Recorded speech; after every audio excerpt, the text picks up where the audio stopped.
everyone. We're so glad you could join us today for this session. Just want to do a couple reminders before we get started. We'd love for you to have your video on if that is possible and you are comfortable.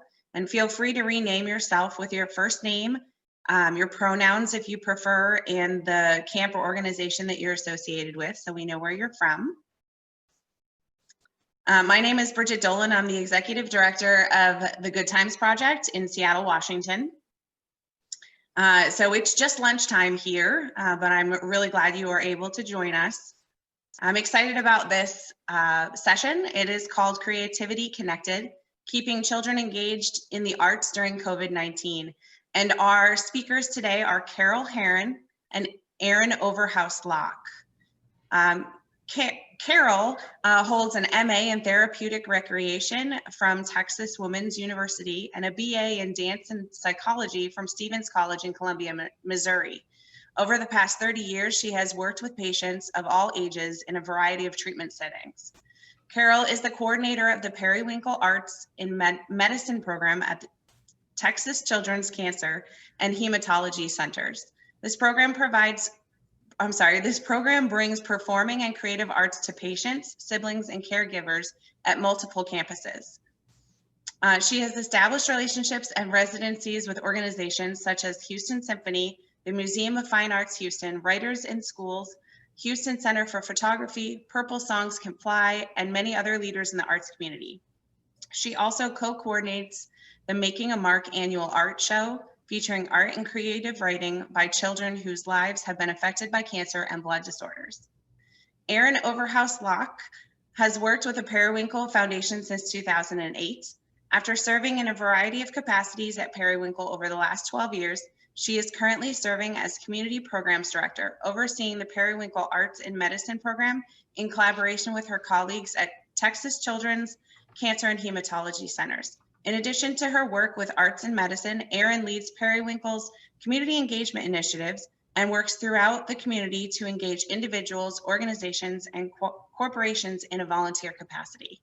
I'm going to turn it over to Carol and Erin in just 1 second, but I want to remind you all to stay on the call after they are done speaking so that you can complete an attendees poll so that we get a little bit more information about what you're getting out of the session. So with that, I'd like to introduce Carol and Erin. Hey, thank you so much, Bridget. I'm going to go ahead and try and share my screen real quick. All right, did that work? Yes. Okay, cool. Well, thanks, guys, for joining us. I know Carol and I are really excited to share a little bit more about what we do during kind of normal days, and then also more specifically what we've been doing over the last several months as all of our lives have looked very different. So as Bridget explained, Carol and I co-manage the Periwinkle Arts and Medicine program at Texas Children's Cancer and Hematology Centers, and we'll talk a little bit more about what all that is. I think we are going to ask that people submit questions in the chat, and then we'll address all of those at the end of our session, if that sounds good. I'm going to let Carol kind of kick it off with talking a little bit more about what Periwinkle Arts and Medicine is. Thanks, Erin. So I'd like to talk a little bit about the mission of our program. Our mission is to enrich the lives of patients, their siblings, and their families through art exposure. And it's a program that's specific to the Cancer and Hematology Centers within Texas Children's Hospital. And it's really a program built on partnerships. Our philosophy is to bring in just a variety of arts, from visual, performing, music, theater, dance, because you never really know which one of those programs is going to make an impact on a child. So we want to give them as many opportunities to be exposed to as wide a variety of art experiences as possible. And I've been there since the program was established in '97. I've been there a long time. And the program is primarily based at our main campus in the Med Center in Houston. We provide programming in our outpatient clinic, on our oncology floor, which is a 36-bed unit. We have a hematology oncology for it's a 17-bed unit and a 15-bed bone marrow transplant unit. We also, prior to COVID, were providing some programs at our campus in the Woodlands and our campus in Katy. And we also have a program down in the Rio Grande Valley in McAllen. So prior to COVID, we had people on site at all those various locations. So I'd just like to briefly kind of go over some of the key program components. And really the backbone of this program are our community art partners. And these are established Houston arts organizations that we work with to have these artists come in on a regular basis. So they really are like artists in residence. So these artists have gone through training to be badged as a Texas Children's Hospital volunteer. And then they have an additional training that's specific to the arts and medicine program. And then we provide workshops twice a year for all of these artists on various topics to keep them current, as well as they need to stay current within the Texas Children's Hospital Volunteer System programs. So our art partners are amazing. And then we have community volunteer groups, and those could be anything from businesses to universities to high school groups to different charity foundations. And in total, those community artist partners, our regular volunteers and our visiting artists were prior to COVID, we had about 90 artists and volunteers at any year. In a year. So but it's been a big change to not have those. Mm-hmm. So the Splendid Review is a poetry anthology that we publish 3 to 4 times a year. It's poetry and creative writing, essays and interviews with patients and siblings. It is a creation and a publication of our program in collaboration with the organization Writers in the Schools. A program we've had a partnership with for 20 years at least, maybe 21. Making a Mark is our annual art show, and that's a very big show that we host every September in honor of Childhood Cancer Awareness Month. Usually this is a live event where we have several hundred people, and we show over 300 pieces of art each year. Created by patients and siblings, and then that art tours and travels to different venues throughout the year. Then we have guest artists, and those are folks that come in specifically for a short-term workshop. Frequently, those artists also are part of Making a Mark. They may be creating a piece that's featured. We have a featured piece of art every year. Or they might be an artist that's coming to town for a special performance or a special event. Postcards from the Road is part of Making a Mark. It's an opportunity for people to write postcards to the artists in the show. So each piece of art that is displayed has a number on it. And wherever the art is displayed, whether it's a museum, the airport, a library, an office building, people can take a postcard, write down the number that corresponds to a piece of art, and write a personal note to that child. Then all of those postcards are collected and screened to make sure they're appropriate and sent out to children. And that happens year-round. So our program has been a very large program, and one of the things that we have measured have been contacts.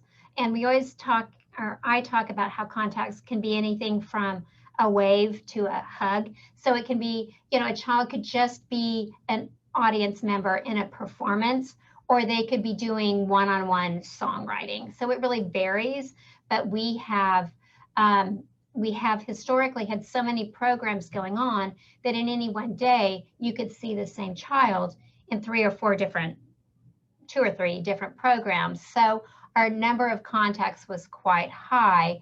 Now this, again, has changed with COVID, but these are average monthly contacts through 2019. So we were consistently averaging over 1,000 contacts a month.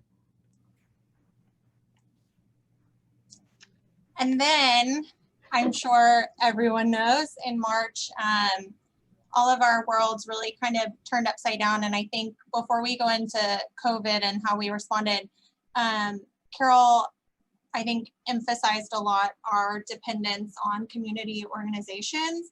And then another thing to really point out is Carol and I work very closely together, but Carol is the only person who offices at the hospital coordinating all of these groups really on a daily basis. So as of March 6th, all volunteer services at the hospital were suspended. And then here in Houston, on March 24th, we had a stay home, work safe order placed on the city. So that meant, I think it was around then that Carol had to work from home, that our entire periwinkle office also started working from home, which really just kind of threw us for a loop.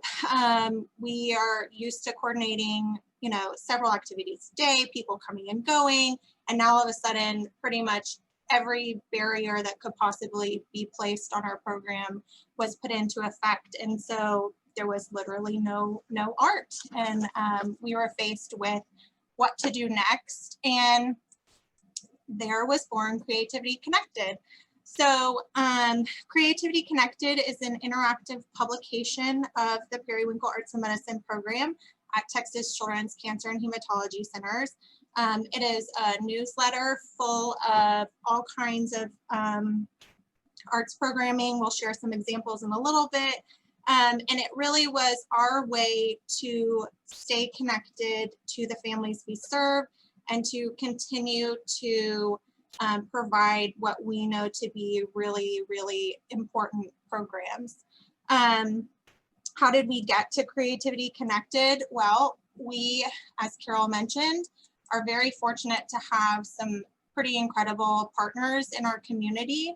And so when we were talking about what do we do next, how do we respond, how do we continue our services, the one thing that really stood out to us that we knew we had in our back pocket was a huge sort of Rolodex of extra services and extra contacts who then could leverage their own resources in their community. And just like the rest of us, many of these organizations were trying to stay relevant as well. So being able to provide any kind of outreach was huge for them. Here's a list of some of our really strong partners: Houston Center for Photography, Writers in the Schools, Glassell School of Art, Aurora Picture Show, the Houston Symphony, Purple Songs Can Fly, Young Audiences, and then the Museum of Fine Arts. And having had such strong, I think, personal relationships with all of our working artists and with all of our arts organizations allowed us to make some pretty big asks very, very quickly. And also identifying some things that we knew we had kind of in our back pocket to be able to allow us to continue to provide programming. Constant Contact, I know that sounds silly, but really to have just already the system in place and the platform to be able to connect and communicate with our families was really huge. It was one less thing we had to try and figure out. And then our distribution list. We, at Periwinkle, and I think this is one of the many, many great things about our partnership with Texas Children's, is that as you can imagine, an independent organization has a lot less red tape than a huge hospital. And so Periwinkle's ability to maintain our own database of our camper families, our artist families, people who reach out for any kinds of services, being able to tap into that contact point really immediately was huge for us.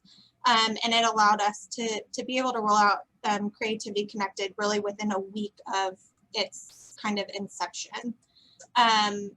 We also decided to include a subscription function. And so this is sort of like almost like a business card, calling card type thing that can be distributed within the hospital, and then obviously shared electronically to just kind of continue the interest in Creativity Connected.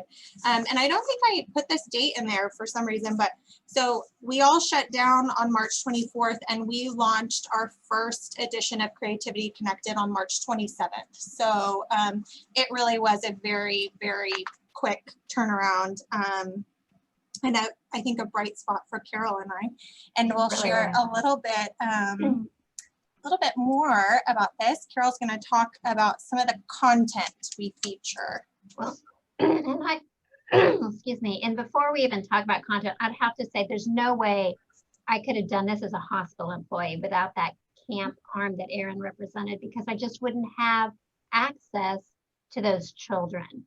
So it was amazing to be able to do that. And I really think it was a win-win for those arts organizations, because everyone was spinning and trying to figure out how to stay relevant. And so even now I send, Erin sends out the newsletter every other week at this point, and we'll talk a little bit more about that, but I send it to our art partners and continue to hear back from them as they continue to contribute, how, you know, they share that with their advisory boards, board of directors, things like that. So, okay, back on track.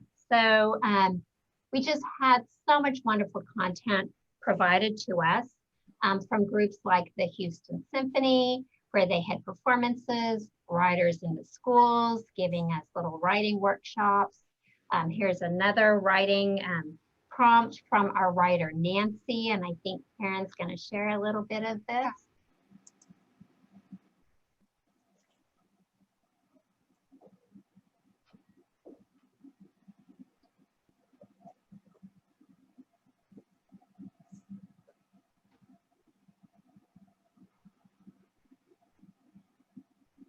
Hi friends, my name's Nancy and I'm a writer with Writers in the Schools and the Periwinkle Foundation. I've written with many of you at the hospital before, but I might be new to some of you. Whether you've seen me or not, come on, let's gather together and have some fun writing. So welcome to today's writing lesson called What a Wonderful World. Today, we're going to listen to music to inspire us to write through our five senses. Music really inspire us? Yes, think about it. Does music ever remind you of a special place and all of a sudden you can see or hear or smell things that you experienced there? Like when I hear the song Happy by Pharrell Williams, I immediately think of visiting my niece when she was a baby and watching her giggle and squirm and kick and wrinkle her nose when she tried bananas for the very first time. It was so cute. And that song Happy always reminds me of the time I visited her. Groups like Decamera, which is a chamber and jazz music organization.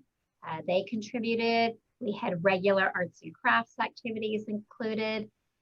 Entries or videos from the Museum of Fine Arts. This was an exercise using found art inspired by a piece of art by Antonio Berni. We had young audiences of Houston that was music, theater, dance. This was an origami lesson. And we had, this is another contribution by the Houston Symphony, and this is Raynel Jobert, and we'll play a little bit of this one as well. Hello everyone, my name is Raynel Jobert and I am a violinist with the Houston Symphony. I wanted to send your way a song that has been requested a lot, and the original name of this song is Funiculi Funicula, and it is from Italy, but is also well known as the pizza theme on Spider-Man 2. Hope you guys enjoy it.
So these videos often shared content that was familiar faces to our patients. They saw writers, musicians, artists that they normally were used to seeing in the clinic. Yeah. So another challenge we faced was how we continue to measure our success when the structure of all we're doing is so different from what we're used to. How do we then report that to our donors, report it to our supervisors? How do we maintain our credibility after so many huge changes? And so we really looked at different ways of doing that. The first was to ask for feedback. Not sure if any of you have ever tried to get feedback in a mass publication. It's not super easy, but we didn't get a ton of response. The responses we got though told us a lot, and it was that what we were doing was reaching somebody, and it was having a really great effect. So we had 100% response rate for yes on enjoying receiving the newsletter, as well as having fun doing the art projects. And then how did the art activities make you feel was a sliding scale from like 0 to 100 being happy. And on average, we had about 95% that these activities were making the user feel happy. So that was one way we've started to kind of measure our success. The second way is through opens and through data, open rates, click rates, things like that. And actually, we've been pretty impressed by our open rates. This chart is of actual opens for each issue, but our open rate on average in the 30, how many weeks, Carol, now? You just did 30 weeks that we've been doing this, hovers just around 20%. So if you ever check like your metrics in Constant Contact, 20% is pretty good for our industry. We have then over time started really noticing some potential external impacts on our success. For instance, you can see in the first 3 weeks after our schools cut out, so meaning kids were not required to be online all day anymore, we had a really big jump in our opens. And then you'll also see that toward the end of week 23, 24, we really noticed a big drop, and that continued to drop, which, as Carol mentioned earlier, led us to really kind of reassess what we were doing and how we were using our resources. And we now publish Creativity Connected every other week. And there are a few other reasons for that I'm going to let Carol now kind of talk about. And that includes some of the other things that we have been doing and been able to implement post-COVID. So one of the things that my director asked me to do was kind of benchmark what were other hospitals doing as we looked at moving forward with virtual programming. So I developed a survey. I reached out to a list of hospitals that were pediatric cancer and hematology programs ranked in US News and World Report. I was able to conduct 8 interviews with hospitals such as CHOP and MD Anderson and Los Angeles Children's. So these folks shared with me the things that they were doing, what was working for them, and we were able to kind of incorporate some of their ideas as we moved forward. So some of the things that we have implemented in addition to Creativity Connected, which is also really cool that we have archived all those additions that we've created. And I just printed that out today to look at that whole history of I call it CreCon. So it was nice to see that. But the second program we rolled out, that's me back in the hospital. That's how I look when I work now, is I-AIM, and that's our virtual program. So what we are doing now is we are bringing some of our long established art partners back virtually. So currently we have 3 programs that are taking place virtually. One is our Writers in the Schools program. We're using all 3 of our writers that used to be at 3 different campuses, and they rotate through that. We are doing creative writing twice a week in 2-hour blocks of time. And I'm working at bedside on all 3 of our inpatient floors with that program. We also, our songwriting program, which is called Purple Songs Can Fly. I now say that I'm an audio engineer. Maybe that's stretching it a bit, but I am learning. So primarily, we have a few kids that are writing songs, but most of the kids are, no one's really comfortable singing, and we couldn't encourage that at first because of COVID.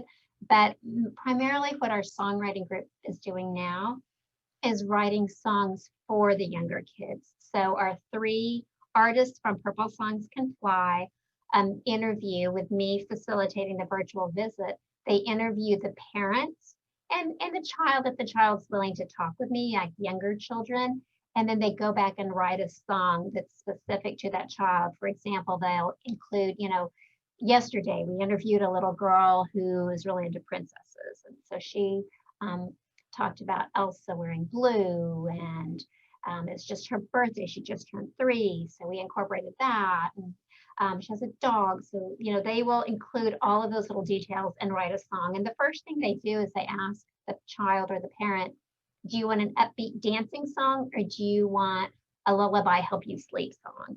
So they really personalize the song. And we do that twice a week. We'll be adding a 3rd visit a week for that program soon. And then our partnership with the Houston Symphony has also come back virtually. And so twice a month, we visit all 3 patient floors with one of the Houston Symphony musicians who's badged as a TCH volunteer. We'll play for kids virtually. And that's, I'll just share what we kind of call mission moments. We had a really neat contact with a patient and her dad. And prior to COVID, I really felt like our arts and medicine program was able to impact the whole family. The virtual programming, I feel, really is focusing on the patient, but the music is able to transcend that. And I'll just share this little story. Dave is the bass player from the symphony, and he was asking this young lady what type of music, a teenage girl, what she liked. And she said she liked oldies. So he played, some Motown kind of thing, and said, would you like to hear something else? And she said yes. And the dad kind of added in, we like old rock. And Dave said, well, what about Jimi Hendrix? And she just shook her head. She's like, yeah, Hendrix. And then I added, I love Hendrix. My new grandson is named Hendrix. And then Dave said, well, when I was a teenager, this is the symphony musician. He's like, I had Hendrix posters all over my room. And then the dad said, I still have Hendrix posters all over my room. And then they played, and it was almost like creating that kind of environment we used to have, where there was just this interaction, and it was as if we were no longer in the hospital. We were just visiting about music. And so that's been really neat to be able to kind of recreate that. Another program that's new that we've added is Periwinkle Presents. ZTV is the Texas Children's Hospital closed circuit television station. And so Allegra, who is our activity coordinator specific to arts and medicine, does Art with Allegra, and I do Crafts with Carol. And we do those programs. Each of us does those programs once a month. And Periwinkle provides wonderful craft bags filled with all of the supplies for children to participate in that. And then this year, we were also able to keep making our art show up and going by creating a digital virtual gallery. And all of the children who participated in that program, who normally would be invited to the opening or who would get, a t-shirt mailed to them, got these really cool boxes. And there's a photo of those boxes right there. And those boxes included the printed program, their t-shirt, and their ribbon if they had a piece selected as that purple ribbon piece. So we were really able to keep that program up and going despite having to make that a virtual program. So, we've been really pleased with the success of these programs. It is, a work in progress. Just today, we were talking about next steps. We do want to add another Purple Songs Can Fly session a week. And then we really are trying to figure out how to do virtual groups. We do have, thank you to the Periwinkle Foundation, the ability to share or to distribute iPads to kids. Many kids already have devices. So we're looking at how to facilitate groups.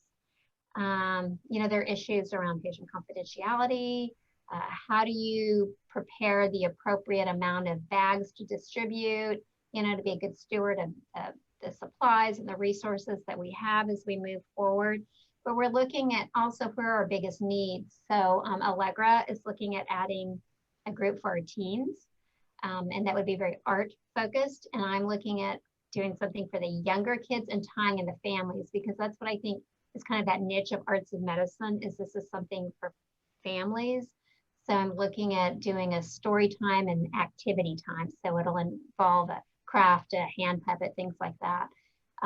Again, with the Periwinkle being Foundation helping us by providing, like activity bags. So, moving forward, there might be opportunities to continue with Creativity Connected. It's been a wonderful way to keep kids connected, but also looking at ways we can continue to add other virtual programs, because we're anticipating it's going to be quite a long time before we have volunteers back into the hospital. So Erin, do you have anything you'd like to add? I don't think so. I think that's probably all we have to share. So at this time, I guess we could take any questions if anybody has any. Yeah, so feel free to put any questions in the chat, or if you're comfortable unmuting yourself, this is a small enough group, I think we could do that. And I could actually start it off, Carol or Erin. I had a question about any new partnerships that may have just kind of shown up since you started implementing the newsletter and the word got out, or did you try to keep it to the people you already established relationships with? We primarily kept it with groups that we already had relationships with. We have so many partners already within the community that we had a lot of content. It might not have been original content that was just for our newsletter, but for example, like the Woodlands Children's Museum had great storytime videos that they were able to share with us. ROCO, which is the River Oaks Chamber Orchestra, had children's concert videos. So we had groups that we already had some type of relationship with share content that was already available to the public. But then arts organizations that we worked very more closely with were creating original content for us. And Erin, can you think of examples where you might have had a new partner come on board through? Well, the Alley, I guess, Okay. I mean, the Alley Theater here is not somebody we necessarily work with very regularly. And they really didn't reach out to us. It was kind of the opposite when we were, as we were able to add programs back via iAIM, so through the iPad, we were looking at, so these programs are provided kind of hybrid. Some are funded by Periwinkle, some are provided within the funding structure of their own organization through whatever outreach component they have. So for instance, the Houston Symphony has kind of their own education department, community embedded musicians, and that is self-funded by the symphony. So we get some things, for free, and some things we pay for. And so as we were adding things back in the hospital, we were looking at ways to continue Creativity Connected, but maybe lessen the financial burden of that publication, so we could shift some of our spending to in-person, well, more in-person. It's still technology, but things provided at the hospital. And so I think we rather were looking at other organizations that might be publishing online content that they would be happy to share. And so like the Alley Theater was one that they were doing their own thing, and we were just like, hey, we have another avenue to share these things, could we? And they were on board for sure. Great, we have another, sorry, Go ahead, Tara. Bridget, do you want to, because my question is kind of open-ended, so do you want to read the question in the chat? Sure. So Katie is asking, how do children and families get connected with Periwinkle? So that's a great question, and I think it probably depends on Periwinkle in what capacity. So as you know, Periwinkle In addition to arts and medicine, we have a series of camps that we do throughout the entire year. I think we do a total of 7 in-person camps typically. So in relation to periwinkle arts and medicine specifically, the programs that are provided at the hospital are really available to anyone who is there. Carol, do you want to speak a little bit more about kind of how that organically happens at the hospital, or? Well, there are many staff members at Texas Children's in the Cancer Center who are involved with camps, so they help spread the word. But specifically, like our child life specialists, our social workers, really help sign up kids for different camp programs during like kind of recruitment. Generally, in our outpatient clinic, we have like a screen where we can put announcements like rotating about different events or even flyers for upcoming camps. And there's a lot of word of mouth generated. One of our challenges during COVID is our patients are, and many of you I'm sure can relate to this, our patients are so isolated from each other that kind of word of mouth program recruitment doesn't take place because playrooms are closed or have limited hours. Bigger activity areas, parties may not occur, like zones and places like that where you have video games. Some of those are closed or limit the number of kids in those areas. So, it's been a little bit more difficult with word of mouth, but because we have so much less just general traffic through our patient floors, there are more opportunities for visits, really meaningful visits from child life, social work, arts and medicine. And so, we kind of cross recruit. I might meet a teen right before camp that I might say, hey, have you heard about, we've got our YOLO coming up. Is that something you'd be interested in? Let me have someone bring you some information. And, so it's really, yes, there's less going on, but the quality of what's occurring, I think, has increased. Mm-hmm. And then for arts and medicine specifically, right now, the way we're recruiting is really Carol goes door to door, kind of cold calls, knocks on the door to kids inpatient to ask if they want to participate. But typically, a lot of our activities happen in the outpatient clinic and they're available to anybody who is there that day. And then again, I guess normally it would be going door to door inpatient as well. I would also say that during this COVID time, I feel like Child Life is referring, like weekly, they send me a list of kids for Purple Songs, like the little bitties, the 18-month to 4-year-olds. They'll send me a list because that's a harder group for them to work with, especially when they can't bring them into a playroom. Mm-hmm. So I'm getting a list of those little bitties each week to approach the parents to see if they'd like a song written for their child. And then we continue to have flyers up with the QR code for Creativity Connected. So I am beyond excited about this session because I'm from MD Anderson, literally next door to you guys. And I appreciate your comment about you have a little bit of difficulty because you're not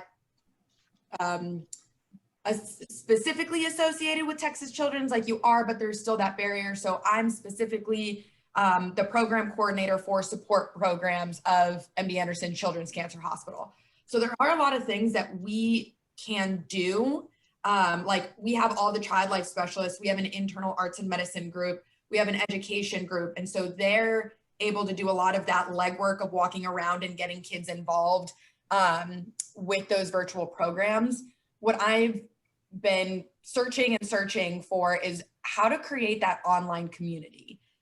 So support programs is relatively new department within like the last 5 years. I'm a brand new position within the last year and a half. And so I'm not medical at all. I'm specifically just coordination of the logistics. And so I'm trying to find a way to build that online community and figure out ways, because the institution is so big, we have all these HIPAA rules and institution guidelines and all this stuff. And so I don't even know if there's really a question, but I just appreciate what you guys are doing. And I guess, do you have HIPAA or obstacles that you have to deal with, or what does that look like? I don't think we'd ever be able to use constant contact, but that's currently my goal for the year, is to build an online community. So this is greatly helpful. And I've seen all like the DeCamera and those virtual videos of Houston Symphony with COCA-I. I love it. So I'm so happy that y'all are doing it over there as well. I got so excited. Okay.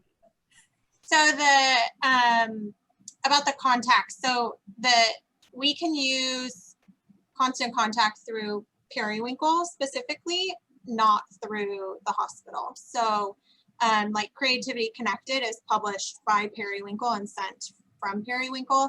And the way we generate those contacts are, that's how we communicate really largely with our families. We have Campsite as well, to use kind of on more of the administrative side of camp, but those families give us their email addresses to use, and so that's kind of how we get around that. Carol, to my knowledge, TCH does not use any sort of mass email marketing, and so I think the only way we are able to do that really is because Periwinkle has those, which is why it's so great that we have this really great kind of partnership between such a large institution and then a smaller independent organization allows us a little bit more flexibility.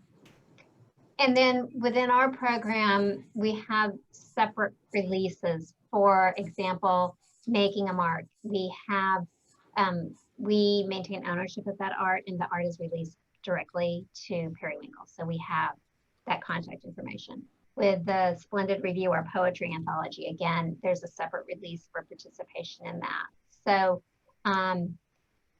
if there's anything that we are collecting from a child, like creative writing or visual arts, there is a release for that so that we have permission to share that. And on those release forms, we do ask for contact information, including an email address. Okay. So here's another question in the chat. Once a child learns about the program in the hospital, do they stay connected when they go home? We hope so. I think that, so if we're talking about the program in general, arts and medicine in general, I would say yes. I mean, so for Making a Mark, which is our traveling art show, and I think as Carol mentioned, we usually have between around 300 pieces of art every year. Many of those do come from activities that are happening at the hospital, but we get a lot of submissions from families at home who have participated in the program for a number of years. Again, because we have these great databases of family contacts, we're able to send the call for art to previous artists. So they do stay engaged when they're maybe not at the hospital every day, but it takes a little bit of work from our side. Carol, do you have anything to add to that?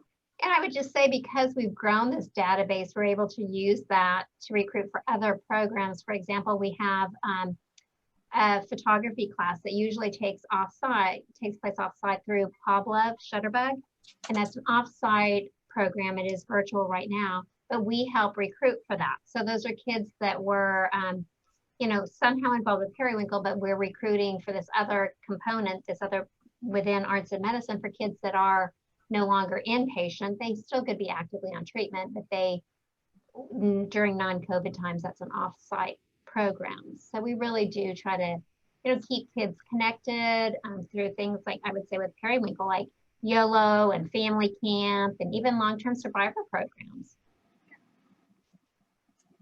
I think more than anything, to that point, we see families that really stay kind of engaged in Periwinkle really over the long duration because of our programs. For instance, arts and medicine allows us to access kids who are not old enough to go to camp yet, but then we kind of start planting the Periwinkle seed early, and then when they're old enough to come to camp, they'll continue camp and then hopefully join long-term survivor. We even get artwork submitted from some of our long-term survivors that have been participating since they were young. So yeah, that's great.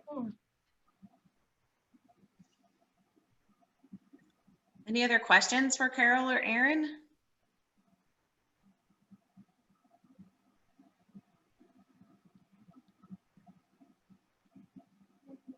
I honestly just need to set up a whole meeting just with you. So Let's many do it. questions. Let's do it. So many questions. And it's a little different and difficult for me because we do have the restrictions, but hearing what you guys do and what other groups do at least gives me other places to educate myself on and ask the institution about. And so this is extremely helpful.